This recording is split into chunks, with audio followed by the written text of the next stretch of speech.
I'm Morgan Ring, I'm a historian, and I'm the author of So High a Blood, the story of Margaret Douglas, the Tudor that time forgot. And it's the biography of one woman and her role in the dramatic politics of Britain in the 16th century. Every British monarch since 1603 has claimed descent from Margaret and via her from the Tudors. So in a sense, they're still with us. And what is really interesting about the 16th century is that something that had previously really not been seen before, which is the rule of a woman, suddenly becomes almost the only thing that many people knew. When Elizabeth died in 1603, she'd been on the throne for 45 years, and her sister for 5 years before that. And I think we're in quite a similar situation now, where for many of us, we've only ever known what it's like to have a queen. And so that transition from having a female ruler to having a male ruler is going to be really interesting to see.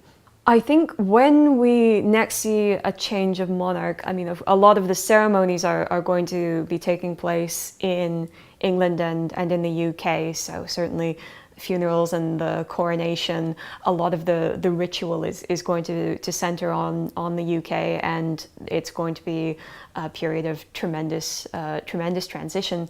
But it will also be, I think, felt and experienced in the rest of the Commonwealth. You know, if the next king is going to continue in that role for all of the countries in the Commonwealth, if he's going to be the head of the Commonwealth.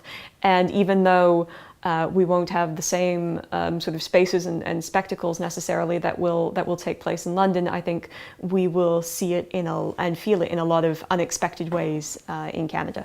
There are a lot of parallels between the events of Game of Thrones and the events of early modern history. So the entire kind of War of the Five Kings conflict is very like the Wars of the Roses. And then there are references to a lot of other events as well. So the Red Wedding kind of is a parallel to the Black Dinner.